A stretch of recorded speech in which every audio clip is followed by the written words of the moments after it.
প্রিয় ভিউয়ার্স, হঠাৎ করে লক্ষ্য করলাম বিএনপির কার্যালয়ের সামনে যখনই সিকিউরিটি গার্ড ব্যানারটা ছিঁড়ে ফেলে তখনই এই বৃদ্ধ মা কিন্তু আবার ব্যানারটা লাগানোর চেষ্টা করে।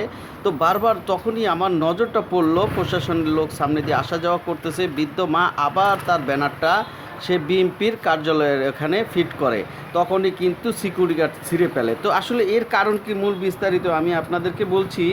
এটা হলো গুলশানের যে বিএনপি কার্যালয় আছে। আপনারা জানেন যে বাংলাদেশের এখন বর্তমানে সরকার, যিনি প্রাইম মিনিস্টার তারেক রহমান, বিএনপির বর্তমানে যিনি সরকার দায়িত্ব পালন করতেছেন, সে কার্যালয়ের গুলশানের সে কার্যালয়ে কিন্তু সামনে গেটেই এখানে এক বৃদ্ধ মা একটা ব্যানার লাগাচ্ছেন। তো আমরা আসলে আছি সেই গুলশানের সেই বিএনপির কার্যালয়ের পাশে। এখানে আপনারা যে গাড়িগুলো দেখতে পাচ্ছেন সেগুলো হলো যে তারেক রহমান, বাংলাদেশের উনি এখন বর্তমানের প্রাইম মিনিস্টার, উনি যেদিকেই মুভ করেন তখনই এই গাড়িগুলা সাথে করে নিয়েই কিন্তু তাদের নেতাকর্মীরা এবং প্রশাসনিক লোকেরা এই সাথে করে কিন্তু তিনি নানান জায়গায় মিটিং মিছিলে অংশগ্রহণ করেন এবং সংসদে তিনি মিটিংয়ের জন্য প্রবেশ করেন।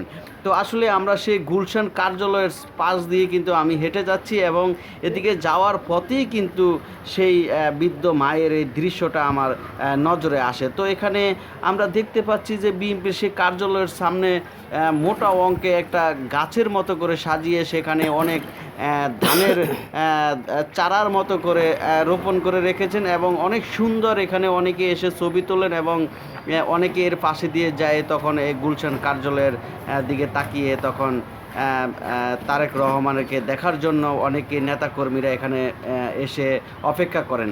তো আসলে এখানে যখন আমি ভিডিওটা করতে করতে যখন এই বিএনপির কার্যালয়ের এখানে চলে আসলাম, তখনই কিন্তু আমি ভেবেছিলাম যে একটা ভিডিও করি, এত সুন্দরভাবে ধানের ছোড়াগুলা লাগাইছে, তখন এগুলা ভিডিও করার জন্য কিন্তু আমি ভিডিওটা ওপেন করি। তখনই কিন্তু আমার নজরে আসলো যে পাশে প্রশাসনের অনেক লোকেরা কিন্তু বসা আসে। তখনই ওই গেটের দিকে আমার যখনই নজর পড়ে তখনই আমি দেখতে পাই যে একজন বৃদ্ধ মা পোস্টার লাগিয়ে তার নিজের উপরে যে স্বৈরাচারী আমলে যে তিনি যে অত্যাচারিত হয়েছেন তার দাবি নিয়ে কিন্তু তারেক রহমানের এই কার্যালয়ের সামনে আসেন। তখনই কিন্তু সিকিউরিটি বারবার তার এই ব্যানারটাকে ছুঁড়ে ফেলেন এবং ছিঁড়ে ফেলেন। তখন এই অসহায় মা তিনি আবার নিজে চেষ্টা করেন ব্যানারটা সেখানে লাগিয়ে রাখার জন্য। তো এখানে প্রশাসনের অনেক গার্ডেরা কিন্তু পাশ দিয়ে আসা যাওয়া করেন। তার কি দাবি দাবা সেটা তিনি বাংলাদেশের বর্তমানে যে সরকার, প্রাইম মিনিস্টার তারেক রহমান, দেশনেত্রী বেগম খালেদা জিয়ার একমাত্র সুযোগ্য সন্তান তারেক রহমান, তিনি বাংলাদেশের এখন বর্তমানে যিনি দায়িত্ব পালন করতেছেন সরকার হিসাবে, প্রাইম মিনিস্টার যেটাকে বলা হয়।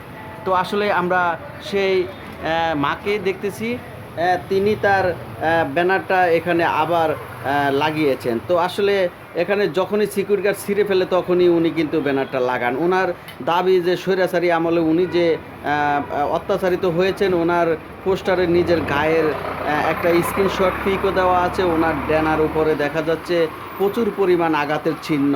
কিন্তু এই ব্যানারটা লাগানোর একটাই উদ্দেশ্য, তারেক রহমান যখনই এখানে তার কার্যালয়ে প্রবেশ করবেন যেন ব্যানারটা দেখে সে যেন দাঁড়িয়ে সেই দুঃখিনী মায়ের মনের কথাটা শুনতে পান এবং জানতে পান, সেটাই জানানোর জন্য কিন্তু এই দুঃখিনী মা এখানে দাঁড়িয়ে তার ব্যানারটা লাগিয়ে রেখেছেন। তবে পাশে অনেক প্রশাসনিক লোক দেখতে পাচ্ছি, অনেকে দায়িত্ব পালন করতেছেন ঘাট হিসাবে, কিন্তু এই মা এখানে দাঁড়িয়ে আছেন যে তারেক রহমান যখনই আসবেন প্রাইম মিনিস্টার, তখনই কিন্তু তার এই ব্যানারটা যেন তার নজরে আসে, সে যেন তাকে একটু ডেকে কিছু কথা যেন শুনতে চায়। তো আসলে এমন আওয়ামী লীগ আমলে কিন্তু অনেক এবং বিএনপির নেত্রীরাও অনেক জায়গায় অনেক অত্যাচারিত হয়েছেন, অনেক প্রতারিত হয়েছেন বা অনেক মার খেয়েছেন, অনেক অপমান অদৃষ্ট হয়েছেন, অনেকেই বাসা বাড়ি ছেড়েছেন।